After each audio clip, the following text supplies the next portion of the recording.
So today we're going to look at the misinformation effect with the movie The Usual Suspects.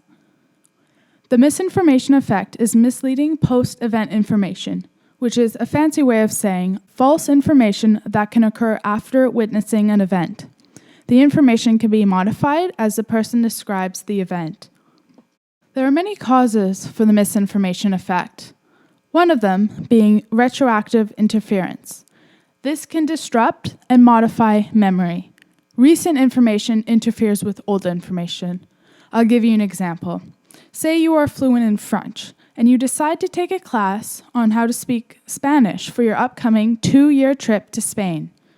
However, on the way back from your trip, you decide to stop in France for a few days. And you find yourself having troubles remembering French vocabulary and often use a Spanish word instead. This is the perfect example for retroactive interference in the way that you confuse Spanish, which is new information, with French, the old information. Another cause for the misinformation effect is source monitoring, misattributing memories to the wrong source. This occurs because the nature of memory involves many different areas where memory is stored, and emotions play a huge role in locating memories. As you can see, a memory can be stored in many locations, and in order to remember the event, you must locate every area in the mind where that memory is placed.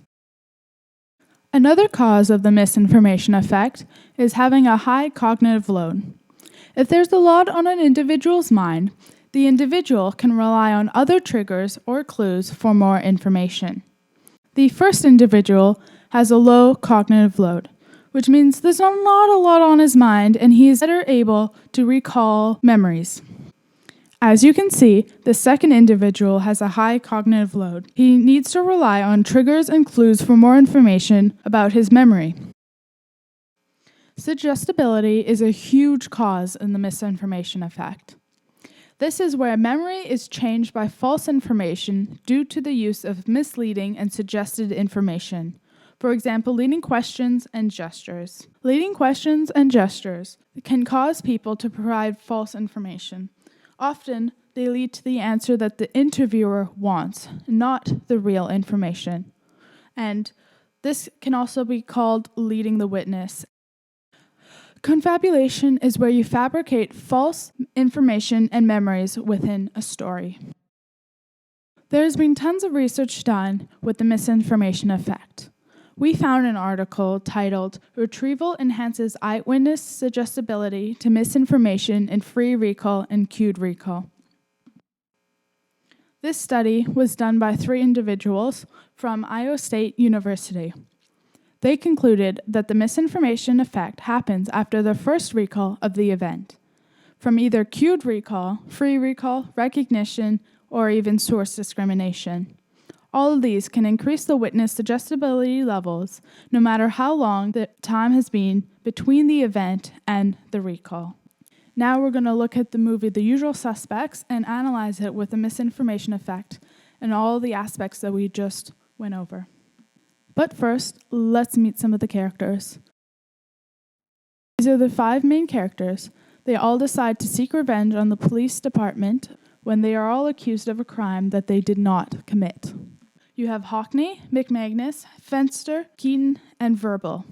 Pay more attention to the individual on the far right-hand side. Verbal is one of the only survivors by the end of the film, where he is being interviewed by Dave Cujon in the boat explosion. First off, I'm going to show you a very important scene for the misinformation effect in the movie. It is the interrogation scene between Verbal and Cujon. Pay attention to the techniques that he is using to question Verbal. And that's what you say in your statement. You saw a man in a suit with a slim build. Wait a minute. I don't have a minute. Now, are you saying you saw Kaiser Sauce? You told the DA you didn't know who it was? I know there was dope on that boat. Stop stalling, I'm Verbal. not stalling. You know what I'm getting Get at. out of my face. You know what I'm getting at. I got immunity. I don't have to take that shit. You know what I'm getting at, Verbal. I Yes, don't know you what do. you're talking about. The truth. Try to tell me you saw someone kill Keaton. About. I did. You're lying to me. I am not. You've known this whole fucking time. I don't know what you're saying. I did see Keaton get shot. I swear to you. Then why didn't you help him? You had a gun. Why didn't you help him? He was your friend.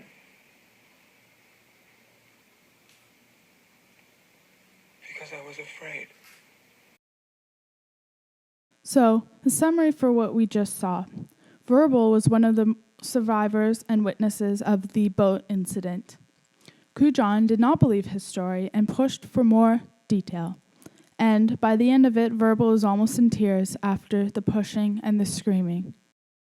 While Verbal was trying to recall information, Kujan interrupted and started asking leading questions and statements, forcing down certain ideas and not allowing Verbal to figure out and recall memories.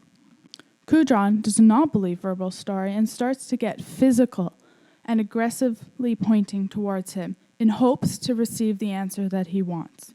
However, at the end of the movie, we find out that Verbal is Kaiser Sose and that the story was essentially confabulation. Now, Kaiser Sose is a wanted mastermind criminal which they were trying to identify and arrest throughout the entire movie. There were tons of leading questions and gestures. For example, when Kujan was yelling and pushing Verbal, pushing him both physically and emotionally for answers. It put Verbal in an emotional state where he was more likely to give in and only remember memories that he was in that particular state. Verbal ended up providing false information and giving the answers that Kujan wanted to hear instead of persisting the truth. The greatest trick the devil ever pulled was convincing the world he didn't exist.